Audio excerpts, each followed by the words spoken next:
Oktubre 7 kasalukuyang taon 2023, gumimbal ang muling pagsiklab ng gulo sa pagitan ng Israel at Palestine. Ito'y matapos magpakawala ng libu-libong bilang ng bomba ang mga Palestina sa mismong teritoryo ng Israel. Ang naturang pag-atake ay pinamumunuan ng isa sa pinakamakapangyarihang political parties sa mundo na kinilalang Hamas na siyang namuno sa teritoryo ng Gaza Strip.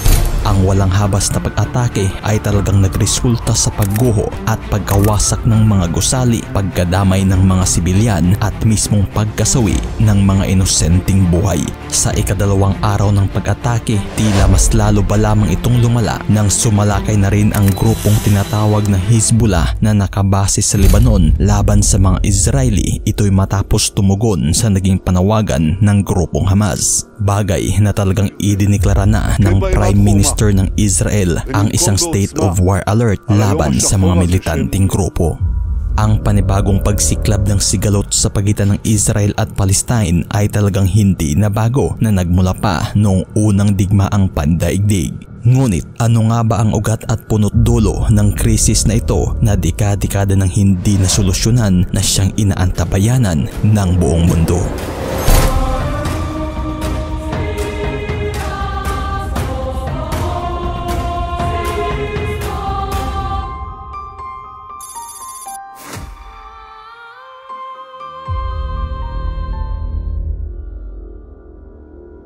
Ang digmaan ng dalawang estado ay tila ba isa na sa pinakamatagal na digmaang hindi pa nabigyang solusyon. Bagamat lupa man at agawan ng teritoryo ang itinuturing na dahilan ng Israel sa kaguluhang ito, para sa mga Palestino, isa umano itong ethnic cleansing kung saan layunin ng mga Israeli na palayasin ang lahat ng Palestino sa kanilang teritoryo. Bagay na hindi maitatangging isa na nga ang ancient religious hatred sa pagitan ng dalawa ang naging dahilan sa dekada ng alitan na mapahanggang sa ngayon ay mas lalo ba lamang lumala. Nagsimulang kwento dekada na ang lumipas kung saan ang isang teritoryo na matatagpuan sa Eastern Mediterranean part na ngayoy kilala ng Israel-Palestinian Territory ay mapayapang tinitirahan ng magkakaibang pangkat ng relihiyon kagaya ng Muslim, Kristiyano at mga Hudyo na pinamamahalaan ng mga panahong iyon under Ottoman Empire, kung saan tinatawag nila ang teritoryo bilang Palestine. Bagay na naging tahanan nga ang teritoryong ito sa mga kinukonsiderang sacred sites ng mismong Hudyo, Arabs at mga Kristiyano. At sa paggulong ng mga panahong ito, isang diaspora ang nabuo ng magsilikasan ang mga Hudyo sa kanilang traditional homeland at nagtungo sa iba't ibang bahaging parte ng Europa. Ngunit kasabay ng mga panahong iyon, unti-unti na ring kinilala ng mga ethnic Arabs ang kanilang sarili bilang Palestinians na kalaunay naging national identity na nga ng mga ito. Sa kabilang banda naman ay tila ba hindi naging maayos ang takbo ng Jewish diaspora sa bahagi ng Europa nang ito'y makaranas ng mga panlulupit at pang-aapi. Bagay na dito na rin nabuo ang tinatawag na Zionist movement, kung saan naglathala ito na ang tinatawag na Judaismo ay hindi lamang isang form of religion kundi isa umano itong nationalism na dapat at karapat-dapat na magkaroon ng sariling nasyon. Kung kaya't by the year 1900s may ilang Hudyo na ang nagsibalikan sa kanilang lupang nakasanayan, ang Palestine, na kontrolado pa rin ng Ottoman Empire by that time.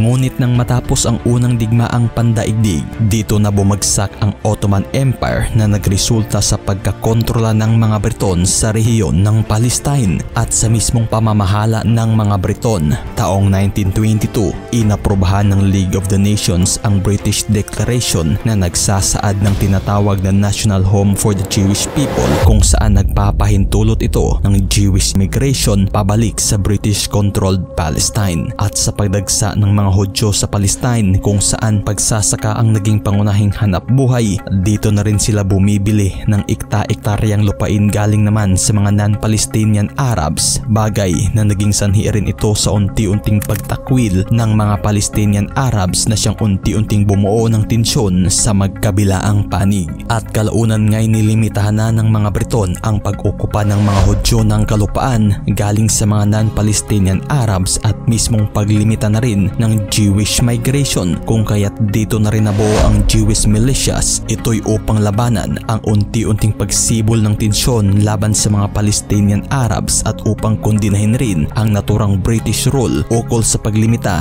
ng tinatawag na Jewish migration. Ngunit ng taong 1939 matapos sumiklab ang pangalawang digmaang pandaigdig, nagresulta ito sa paniniil ng Nazi sa mga Hudyo na kung saan umabot ng humigit 6 na milyon ang napaslang sa Holocaust at milyon-milyon rin ang nawalan ng tirahan. Bagay na talagang nagresulta ito sa pagdagsa pa ng mga Hudyo sa British Palestine, kung saan layunin ng mga ito ang paghihikayat ng tinatawag na Jewish state. At sa pagtapos ng pangalawang digmaang pandaigdig, kung saan tuluyan ng lumisan ang mga Briton sa Palestine, dito na naipasa ang pamamahala sa teritoryong ito sa kabubuo pa lamang na United Nations. At nang dahil sa tila simula na rin ito sa mas matinsyong pagitan ng mga Hudyo at Arab-Palestinian, dito na inaprobahan ng United Nations noong 1947 ang proposal na hatiin ang buong Palestina sa dalawang estado, at ito ay ang Jewish state o Israel at Arab state na para sa mga Palestina. Ngunit ang bahagi naman ng Jerusalem City na tinuturing bilang sacred sites na para sa mga Hudyo, Arab at Kristiyano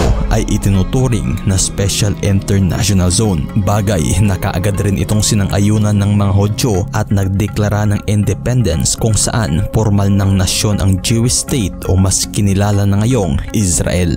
Ngunit ang desisyong ito ay hindi sinang-ayunan ng mga Arab-Palestinian, kung saan itinuturing nila itong hindi patas na pumabor lamang sa mga Hudyo na umunoy pakay ng UN sa planong European colonialism. Bagay na dito na nagsimula ang digmaan, gulo at alitan sa pagitan ng mga Hudyo laban sa mga Arab-Palestinian at iba pang Arab states na hindi rin sumang-ayon sa desisyon ng United Nations.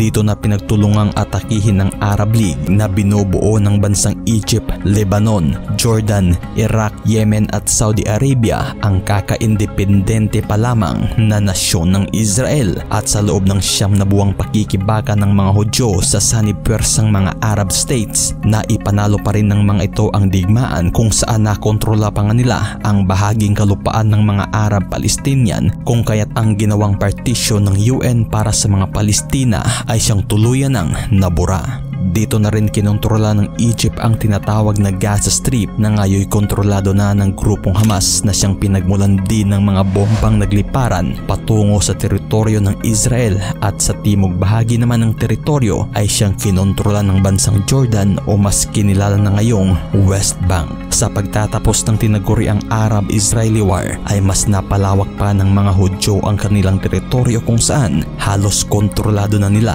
ang buong Palestina maliban na lamang sa Gaza Strip at West Bank. Ngunit mitsa naman ito para sa mga Arab-Palestinians na nawalan ng tirahan, kung saan umabot ito ng humigit kumulang 700,000 refugees na ngayoy nasa halos 7 million refugees na naninirahan sa teritoryo ng West Bank at Gaza Strip. Bagay na nabansagan itong independence war para sa mga Israeli at bangungot naman para sa mga Arab-Palestinians na binansagang the Catastrophic War. At mula ng mga panahong iyon, tila wala ng hupa ang tensyon sa magkabilaang panig na nagpatuloy hanggang sa kasalukuyan na binansagan na ngang the Arab-Israeli conflict. Ngunit by the year 1960s, isang samahan ang nabuo na pinangalan ng the Palestinian Liberation Organization, kung saan isang sanib-pwersa ang ginawa ng mga Palestina na muling lalaban para sa kanilang inaasam-asam na independent state. At hanggang taong 1967 nangyari ang tinatawag na Six-Day War sa pagitan ng Israel at Palestina. Ngunit sa pagtatapos ng 6 na arawng digmaan, tila mas lalo ba lamang lumawak pa ang kontroladong teritoryo ng Israel. Ito'y matapos nilang makuha ang West Bank galing sa Jordan, Golan Heights na mula sa Syria at ang mismong Gaza Strip na nooy kontrolado ng bansang Egypt. At sa taong 1987, sumiklab muli ang gulo sa pagitan ng dalawang panig, kung saan tinatawag itong the First Intifada. Nagsimula ang kaguluhan sa mabayolenteng pag-aalsa, kung saan humantong ito sa pagkasawi ng daang-daang bilang ng mga Palestina. At sa mga taong iyon 1987, dito na rin nabuo ang Palestinian Islamist Political Organization o Hamas na siyang naging pangunahing kalaban na nga ng Israel hanggang sa kasalukuyan kung saan missile attack ang pangunahing sandata ng mga ito. At sa paglipas ng panahon, isang peace agreement ang nabuo sa pagitan ng Palestinian Liberation Organization at Israeli kung saan tinatawag nila itong Oslo Accords. Ngunit ang naturang peace agreement na binuo ng magkabilaang panig ay bigla na lamang sinabotahe ng grupong Hamas kung saan nagpadala ito ng mga suicide bombers. At nang dahil nga sa hindi pagkatupad ng naturang peace agreement taong 2000, sumiklab muli ang gulo at tinatawag itong Second Intifada na tumagal ng halos 5 taon hanggang 2005. Ang gulong ito ay kumitil ng humigit 1,000 Israeli at 3,000 Palestinian naman. Bagay na ang karahasang ito ay siyang tumapos rin sa lahat ng planong pangkapayapaan sa Oslo Accord.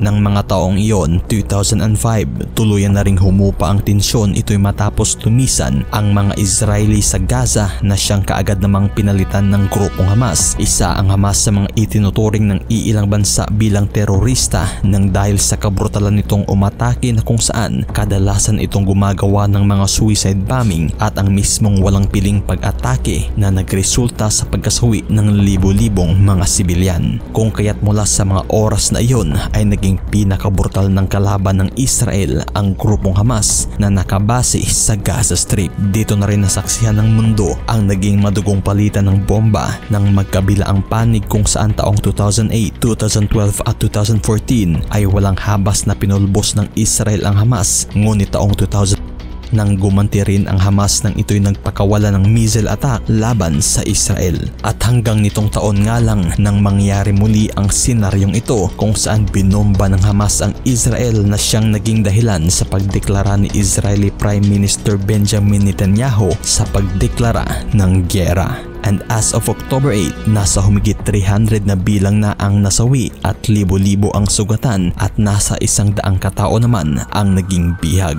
Ayon sa naging pahayag ng Hamas, naganti lamang umano ang pag-ataking ito sa naging kabrutalan at opensiba ng mga Israeli sa mga Palestinong nagsasamba sa Al-Aqsa Mosque sa Jerusalem. Matatanda ang taong 2014, panahon ng Ramadan, nang harangin ng mga Israeli soldier ang lagusan sa Old City east of Jerusalem kung saan dito ang tinaguri ang banal na lugar ng mga Muslim kung sila'y mananalangin. Bagay na sa halip na panalangin, humantong ito sa gulo at protesta na siyang lalo pang nagtaas tensyon sa pagitan ng Israel at Palestine.